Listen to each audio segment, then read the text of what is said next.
Good morning student. आज मैं 10वीं कक्षा में पाठ 2 शरणाई नासूर, इसका लेखक है चुनीलाल मड़िया। उसका कार्य का प्रकार है वार्ता। तो ये पाठ चालू है तो अधूरा पाठ है, वहाँ से मैं स्टार्ट करती हूँ।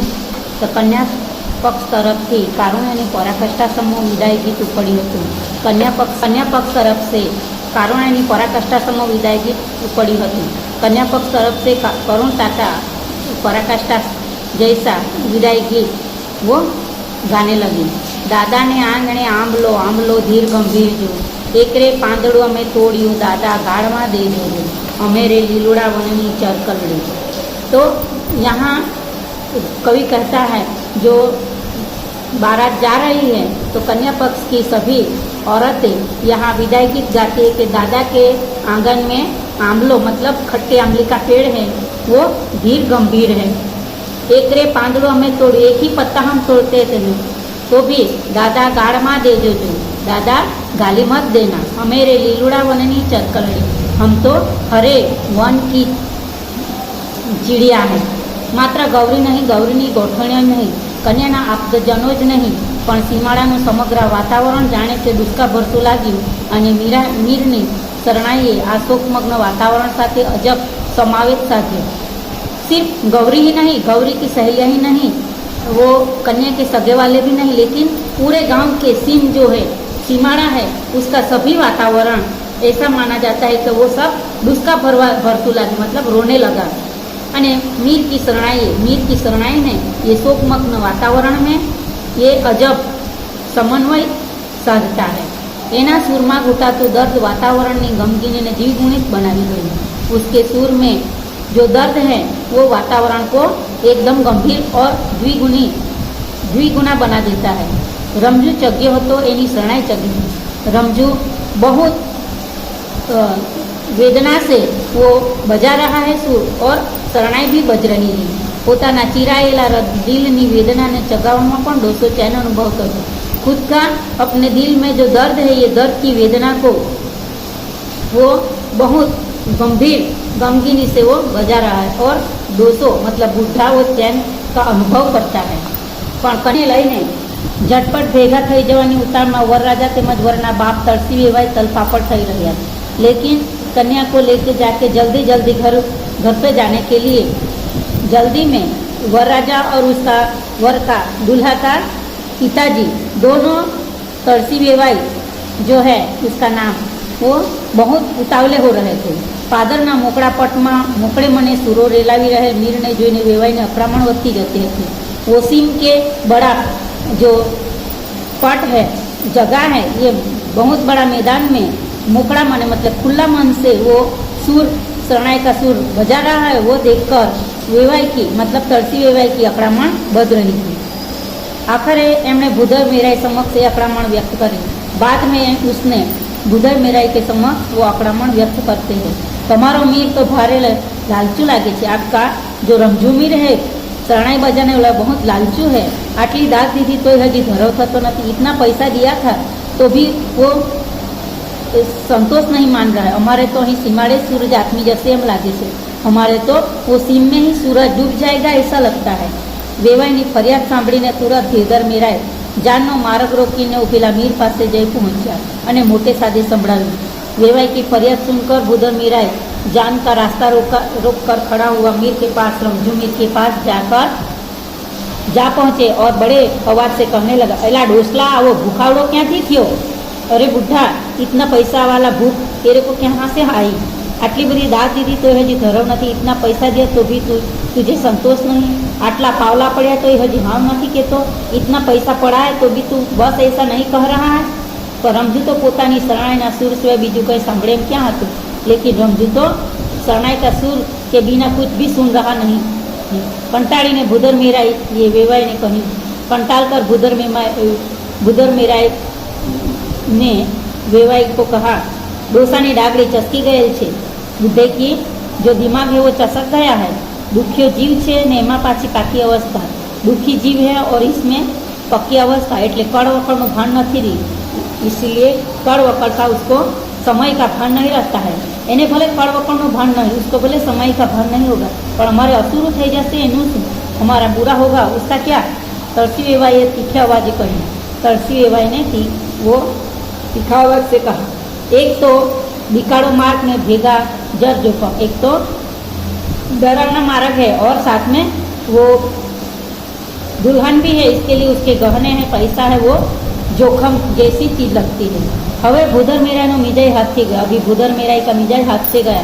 એમણે દાદ પેટે જમીન પર ફેંકાવેલા સિક્કા વીણીને પરાણે મીરની મુઠ્ઠીમાં પકડાવીને હડસોલો મારી કહ્યું, भूदर मेराई का जब मिजाज गया, उसने दाद में मतलब जो पैसा मिला था वो सिक्का बीन कर रमजू मीर की मुट्ठी में पकड़ा देता है और धक्का मार के कहता है, एला लघरा, अरे लघरा, हवे तो मार्ग मोकळो करीने भेगो था।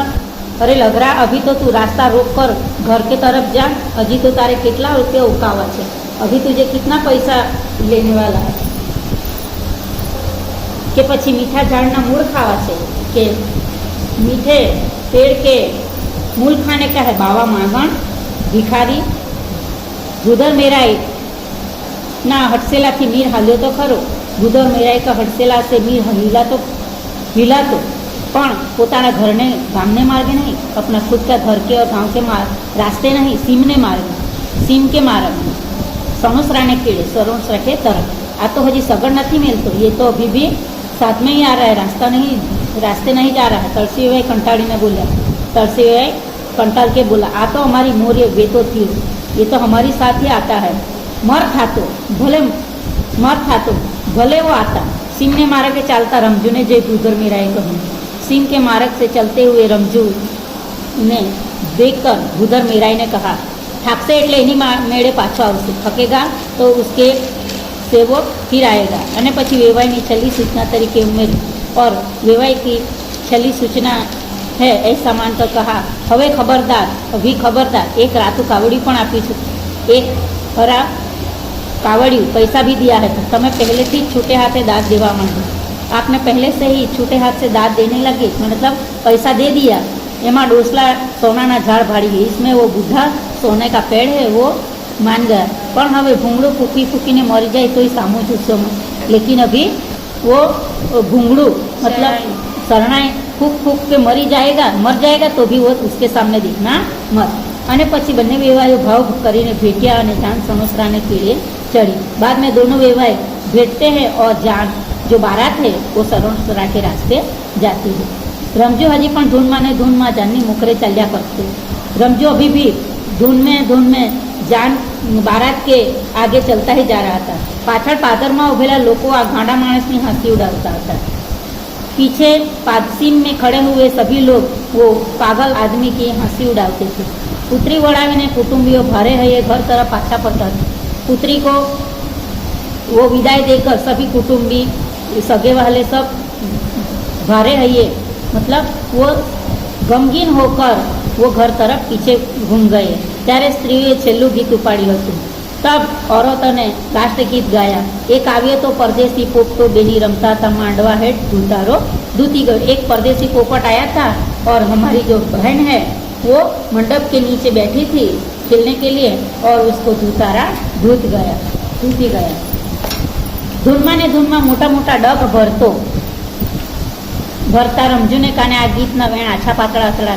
वो अपनी धुन में ही शरणाई बजाता जा रहा था और बड़ा बड़ा पैर से बड़ा बड़ा डग भरता था, पगला भरता था। वो रमजू के कान में ये शब्द उसके थोड़े थोड़े सुनाई दे रहे थे, पण एने ख्याल न હતો કે પોતી કઈ દિશામાં આગળ વધી રહ્યો, लेकिन उसको पता नहीं था कि वो कौन सी दिशा में आगे बढ़ रहा।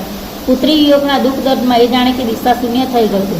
पुत्री वियोग के दुख दर्द में ये ऐसा माना जाता है कि वो दिशा शून्य हो गया। હવે तो जानो है પણ મીરની મસ્કરી શરૂ। अभी तो बारात वालों ने भी रमजू मीर की मस्करी करना शुरू की। साव मगज मैट થઈ ગયું लागे छे। ये पूरा मगज से मैट है, पूरा पागल है ऐसा लगता है। मांगण कीधा एटले हाव आंगड़ी देता पोचा नहीं ज वळगी, जीवने संतोष ज नहीं। मांगण कीधा एटले हाव मतलब पैसा जितना कहा था इतना दिया तो भी आंगड़ी देते हैं और पूरा कांडा पकड़ लेते हैं। उसके जीव को संतोष नहीं है। मर वगाड़िया करे एनु भूंगड़ू मर जा, वो बजाते रहे उसका शरणाई। हली हली ने पगे पानी उतरसे एटले आफूडो पाछो वळसे। वो चल चल के उसके पैर से पानी उतरेगा तब ये फिर से घूम जाएगा। ने ठेठ सणसरा सुधी वगाड़तो आवे तो ये शू वांधो छे, और लास्ट में सणसरा तक वो बजाता आएगा तो भी क्या उसको वांधा है। तामैयामां पण आनी शरणाई काम आवशे। वो आपता सकता करने में भी उसकी शरणाई काम आएगा। गामना मीर ने रुपया खटाओ मट्यु, हमारे गांव का जो मीर है उसको पैसा देना मिट जाएगा। पर रमजू सणसरा सुधी न गए, लेकिन रमजू सणसरा तक नहीं गए। वच्चे कब्रस्तान आवे के तुरंत एना पग थंभी गया। बीच में कब्रस्तान आया और उसका पैर रुक गया। धणमांथी पाछो फरेलो ढोर गमाणे किलो सूंघीने ऊभું रही जाए एम कब्रस्तानमांथी आवती मरवाना छोड़नी परिचित सोडम नाकमां जता मीर खचकाईने ऊभो रही गयो। जैसे गाय का धण था वो उसमें चारा चर के फिर से आती है गांव में, तब अपना घर कौन सा है वो देखकर वो खड़ी रह जाती। वैसे कब्रस्तान आते ही मरवा का छोड़ के परिचित सोडम नाक में जाते ही मीर वहाँ रुक गया। पाछळ वरकन्याने लईने गाड़ू आवतुं हतुं, एनी पाछळ जुवान जानेयाओनी ठिठ्याठोरी संभळाती थी। पीछे दूल्हा दुल्हन का बैलगाड़ा आता था और उसके पीछे जुवान जो बारात वाले थे वो उसकी मस्करी सुनाई देती थी। रमजू की आंख सामने ससुरे सूंघती गौरी नहीं, तो रमजू की आंख के सामने ससुराल जाती हुई गौरी नहीं पण सकीना पसार थई रही। लेकिन सकीना जा रही है, तुरंत एनो हाथ गजवा तरफ बढ़ी, तुरंत उसका हाथ अपनी जेब में गया। पादर में भूधर मीराए धूळमांथी उसरडो करीने पण पराणे गजवामां नाखेला पैसा हाथ में आ गया। वो सीम में था तब भूधर मीराई ने वो धूल में से वो सभी पैसा उठाकर उसके जेब में डाला था। ये पैसा उसके हाथ में आया। जोयु तो साचे दोथो राग रमजू तो राजी राजी थई गयो। तो वो गरीब रमजू तो राजी हो गया। रख भेजो गाड़ा नजीक गयो ने बोलियो। वो खुश होकर बैलगाड़ा के नजीक जाता है और कहता है, ले गगी आ कपड़ा ना करीने आपू छू। ले गगी मतलब बेटी, ये कपड़ा का करके मैं देता हूँ। अने हजी तो ए रकमनो स्वीकार करे कि अस्वीकार था ये पहला तो उतरती संध्याना उजासमां रमजू कब्रस्तान में दाखल थई गयो। और ये पैसा जो गौरी को दिया वो गौरी ये पैसा को स्वीकार करे या अस्वीकार करे, उससे पहले तो वो संध्या हो रही है, उसके उजास में थोड़ा थोड़ा ही दिखाई दे रहा है। तो वो रमजू कब्रस्तान में दाखिल हो जाता है। एनी आंख सामे गौरीनु कपड़ू और बीजी आंख सामे सकीनानु कफन तरवरी रही। उसके एक आंख के सामने गौरी का कपड़ा और दूसरी आंख के सामने तो सकीना का कफन दिखाई दे रहा है। आ चस्केल माणसना विचित्र वर्ताव बदल जाने याओ फरी वार चेष्टा करता आगळ वध्या। वो उसकी दिमाग चसक गया है, पागल हो गए उसका विचित्र वर्ताव के बादल। वो फिर बारात वाले उसको चेष्टा मतलब मस्करी करते हुए आगे बढ़ गए। दिवस ने आथमते अजवाड़े रमजूए मृत पत्नी कब्र पासे बेसीने सरस सुरावट छेड़ी। वो दिन डूब रहा है, उसके उजाले में रमजू ने अपनी मृत पत्नी की कब्र के पास बैठकर उस शरणाई का सुर बहुत अच्छा बजाता है। एमा मिलन और वियोग मिश्र भावों की गंगा जमुना उतराई गई। उसमें मिलन और वियोग का मिश्र भावों की गंगा जमुना गुज जाती है। पवन की पांके चढ़ीने ये सुर मोड़े मोड़े सुधी गाममां तेमज सीममां संभळाता रह्या। वो हवा से वो जोर से बजा रहा है शरणाई का सुर। वो देर तक गांव में और सीम में सुनते रहते हैं। और अनेक मिलनोत्सुक तेमज वियोगी आत्माओं आ सुरावटमांथी एक सरखी शांति अनुभवता हता। अनेक मिलनोत्सुक जो आत्मा वियोगी आत्मा है वो ये सुर से एक तरीके से शांति का अनुभव कर रहा था। पर कम नसीबे रमजूनी शरणाईनी आ छेल्ली सुरावट हती। कम नसीब से वो रमजू की शरणाई की ये लास्ट सुरावट थी। ये पछी शरणाई के सुर गामना लोकोए कभी सांभळवा मळ्या ज नहीं। इसके बाद ये शरणाई और ये सुर गाम लोगों को कभी भी सुनने को नहीं मिला। तो बच्चों धन्यवाद। मैं ये पार्ट 2 खत्म करती हूँ और उसका सवाल जवाब आप लीजिए।